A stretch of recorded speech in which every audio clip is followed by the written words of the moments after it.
What is going on, everyone's?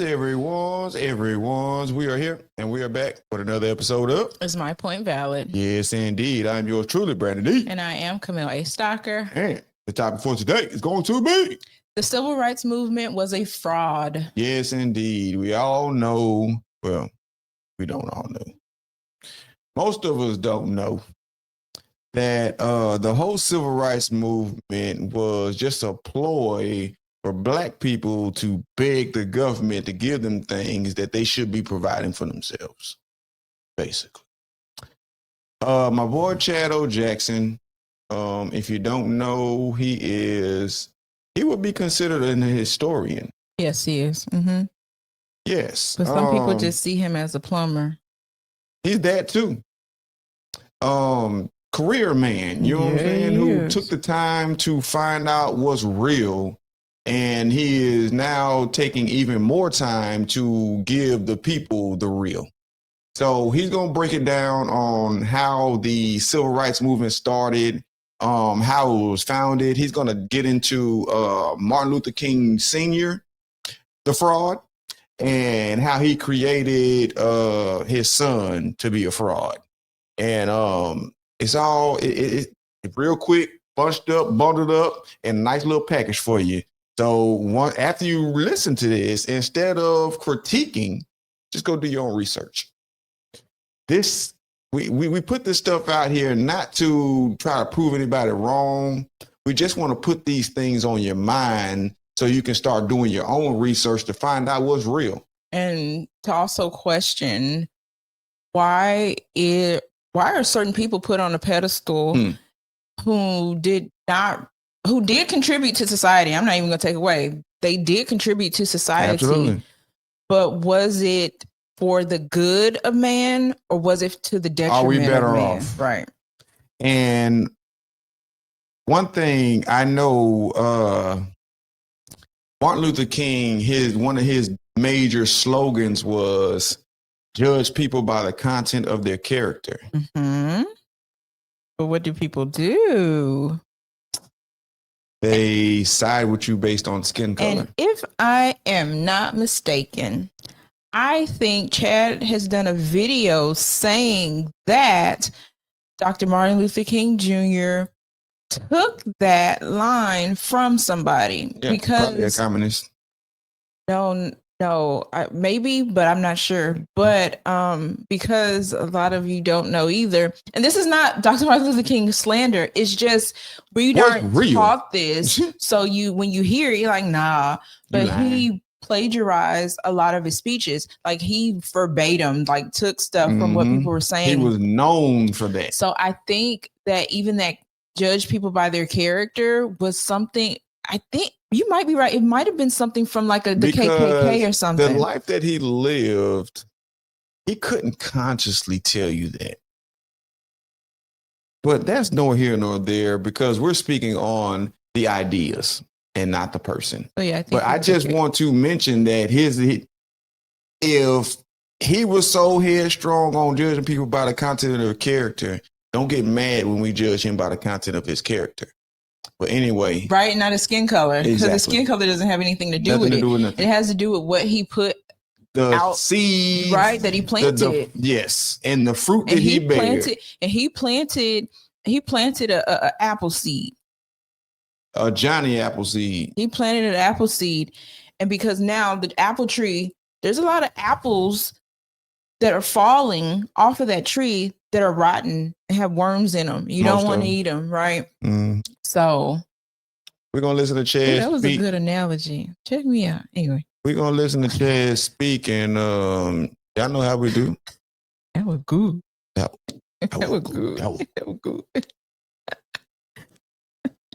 Civil rights movement wasn't started as an organic grassroots thing. It was started in a nefarious fashion. As you move into the 1930s, FDR is the president of the United States. He set forth a commission, and this commission was tasked with how to deal with the issues of the Negro.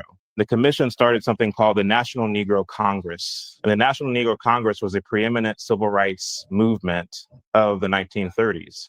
And at its head was a man by the name of A. Philip Randolph. Mm-hmm. The National Negro Congress was started with the help of Joseph Stalin and the Soviet Union. So you had the feds and you had the communists who had a hand in the civil rights movement. The feds had an interest in using the civil rights movement as a means of agitating in the streets, the objective being to make local communities and states look incapable of self-governance. The idea being that if you can agitate the people, if you can cause riots and unrest, what that will then do is create a public outcry for federal response. And in so doing, you expand the role of the federal government. You basically usurp states' rights, because that's what it's always been about.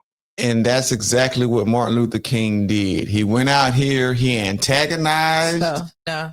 He did antagonize, but here's what had happened. So they would, like you said, antagonize, but it was set up. They knew what cities to go to and who was going to take the bait. Like in Bull Connor in Alabama, he took the bait. But it was one city they went to, I cannot remember, but the sheriff was like, heck no, we're not biting. Mm-hmm. And so when you did bite, then they had the cameramen out there. And that's when you get the photos of, the hoses being sprayed, the dogs coming out. That was the reaction. That was the reaction to it. It was all set up, and you have those pictures and you display those pictures in the newspaper and you say, oh man, they killing us. They messing with us. But hate white people. But it was because of the nonviolence that they were going into. Yet, no, they weren't being nonviolent, but they were provoking it because they knew that they were basically trespassing. That's not the right word, but going into somebody else's right that wanted. You're not wanted because you're forcing something when you had your own. Like my boy Vincent Ellison Everett say, if you don't want me in your business, tell me. Right. I won't come. Right. I'm not gonna force myself into somewhere I'm not that I'm not wanted. And y'all say that black people say that right now. I ain't going nowhere I ain't wanted. I'm going where I'm celebrated, not tolerated. So this whole thing of it was like photo ops. So you go sit in a restaurant. Well, didn't Mama and Papa have a restaurant or something that made, if you wanted food, they probably made better food. I'm not, judging nobody's food, but I'm just saying, like, so why would you go to somebody else's establishment and cause a ruckus for what? Because y'all knew what y'all was doing. Yeah. So it was, yeah, I know exactly. And when I learned that blew my mind. Like, oh my goodness, the pictures were like not staged, but they kind of were. Yeah. The communists, although they used the same tactic, had a very different goal. Their goal was to use the civil rights movement to usher in Marxism into the United States and into the West at large by way of the Negro. The National Negro Congress set forth little brother and little sister groups. One was called the Southern Negro Youth Conference. They set up shop in Alabama, and they would often put on events and social gatherings for the youth, with the objective of recruiting them to the communist cause. It would put on a lot of religious events in the South.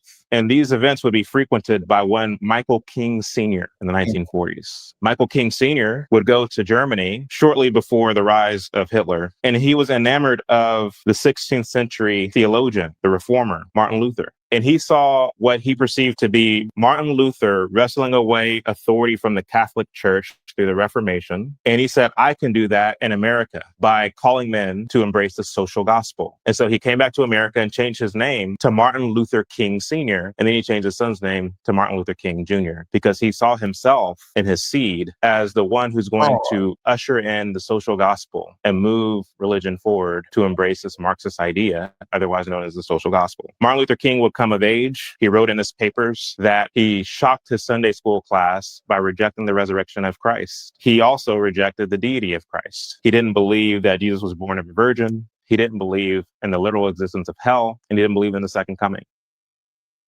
But yeah, he's a Christian pastor. Well, chop him up one time, Chad. I'll say this social gospel ain't gonna lead you to heaven. Read, and then you have the Black social gospel or social gospel. Even worse. Lord. A Black liberation theology. Actually, that's what it's called. Look into James Cone. He is wow. He was a pastor, but and I'm using these words pastors very loosely because they did not believe in the deity either. So they're teaching that your blackness is more important. You like they used the pulpit, yes, because they knew people believed in the church. Yes. And even today, because you see who has succeeded these people are Jamal Bryant, Warnock, Raphael Warnock. And they just as worse as the people that they came before them. So they don't preach Christ crucified. They preach blackness is we have to do this, and because you're black, we're gonna boycott this because we're black. Yeah. Don't do this because you're black. This is happening because you're black. And white people are always on our back. Right. And so when we look at Dr. Martin Luther King Jr., and you see when we first began, the seed that he planted was not, hey, we have this organization, we have SCLC, we have it was the bread basket, the Operation Bread Basket. We have these things and we're raising these funds. Let's buy land, let's build. It wasn't that. It was, let me go talk to LBJ. Let me go talk to JFK. Let me go co-opt the government. Right. And tell them what we need. Well, what did Lyndon B. Johnson do? Well, there's more programs than anything. There's housing more than anything. But it wasn't, Martin Luther King Jr. was not saying, hey, let's build more communities. Let's become self-sustaining. Right. Let's entrust in these people and let them tell us what we need to do. Yeah. While they, and I'm saying they do what they want to do. But so they doing what they want to do, and we're allowing them, or we're giving them permission to dictate what we do. And the crazy thing about it, I can't remember which Martin Luther King Jr. book it is. As he was seeing Stokely Carmichael, Nikki Giovanni come into play, like Black Panther Party movement come in, and he saw that they were saying Black Power. He was like, what in the world? But they had planted that seed. And I think there's a clip of Nikki Giovanni saying our parents were workers. Yeah. They were workers. We were activists. We don't know how to work. And so that seed is planting, and you have so many people. That's that W. Du Bois thinking. Right? You have so many people who are viewing this, people our age. That's why I'm looking at people like, wait, I know. And of course, everybody grew up differently, but I look at my upbringing and I see that my daddy worked. My mama was a stay-at-home mama or a housewife. So she worked. She took care of us. Like they wasn't out in the streets. No. Wasting a bunch of time screaming, hollering, and burning down stuff. I grew up in a 2-parent household. Like that is, and that's what we preach. And also my parents with me, it was never your blackness. I was never taught that. I don't know if I wasn't taught that because of the community that I grew up in. One thing I was taught was that we grew up in a Mexican community. You're not Mexican. So that was one of the things, but it was never like, oh, you are Black. You have to, we watched Black movies. We watched all the Black sitcoms, but it wasn't ever a thing of, you see that, you representation. Yeah. It wasn't that, because the representation was my mama and my daddy, and not because they're Black, but because and my mama and my daddy, like, like that's what it was. I lived in Germany, and when we moved here, because my beginning of my life, I remember Germany. So that was the beginning of the time that I remember. And when we moved over here, it was never, y'all are Black. No, it was never that. We never had got a you Black talk. We didn't need that. We're human. We know how to act as humans. Being Black right? What has being Black done for you? I had this thought. I had this thought. I was like, I grew up in diversity. Like I grew up around diversity. I went to school diversity, like from elementary to high school. But when I went around and growing up in that, even the people that I hung out with, they didn't have the same family life that I had, right? It's structure. And what I'm saying family life is too, when there was something happening, we went to family reunions. We went to church. I saw my grandmothers. I saw my grandfather. I saw my cousins.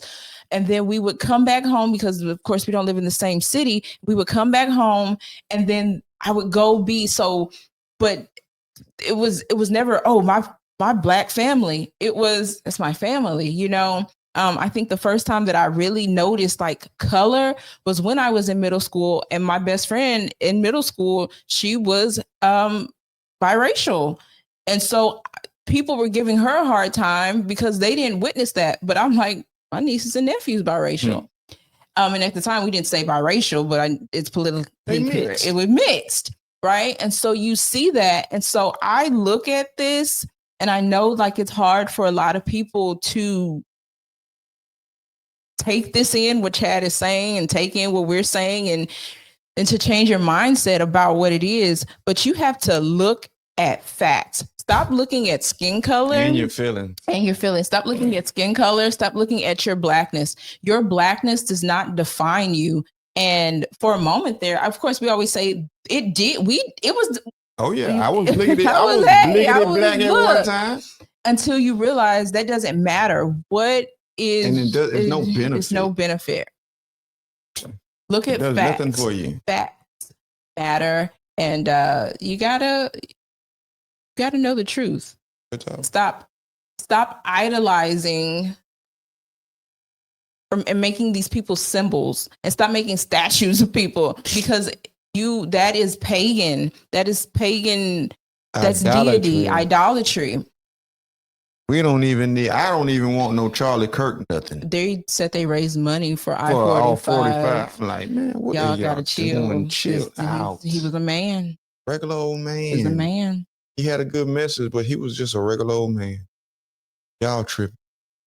But anyway, we're going to go ahead and get up out of here. Man, do some research. I know a lot of people in our comments, they think just because we don't think like them that we're somehow misinformed. But believe me when I tell you this, the videos that we put up, they are videos that reference what we already believe. They're not swaying our decisions of anything. We are very firm in the things that we believe. And we are also able to look at both sides too. Objectively, I'm going to look at both sides to see, and I've known the other side. So what is this over here? And this over here makes more sense. A whole lot more sense, because what this over here spews is hate and confusion. And that is completely contrary to what God is about. And then one question, I want to ask you this question. I want you to ponder on the question. Why is it every January, the third Monday of January? Why is that a holiday that is celebrated?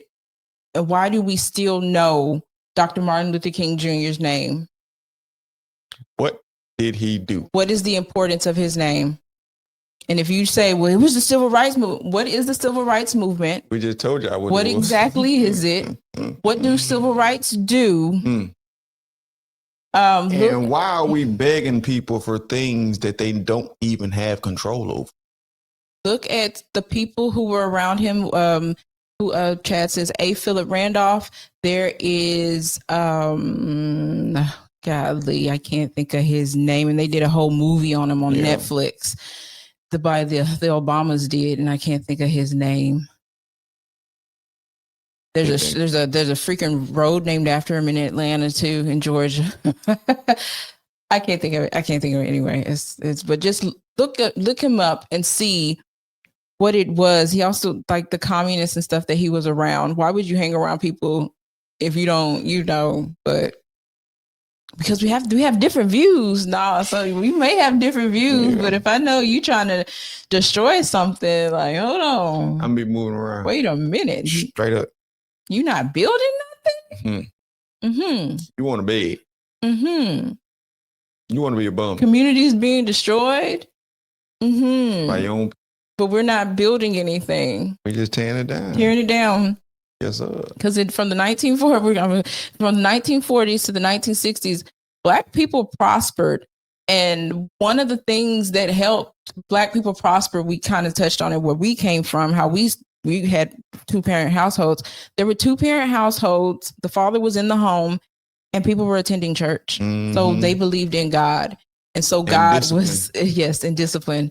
So God was ordering their steps. Straight up. But hey, times are different.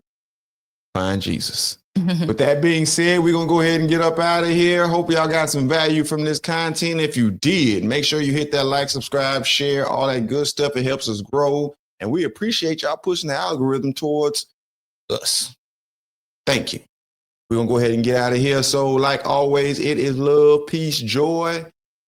Patience, kindness, and Jesus. Bye.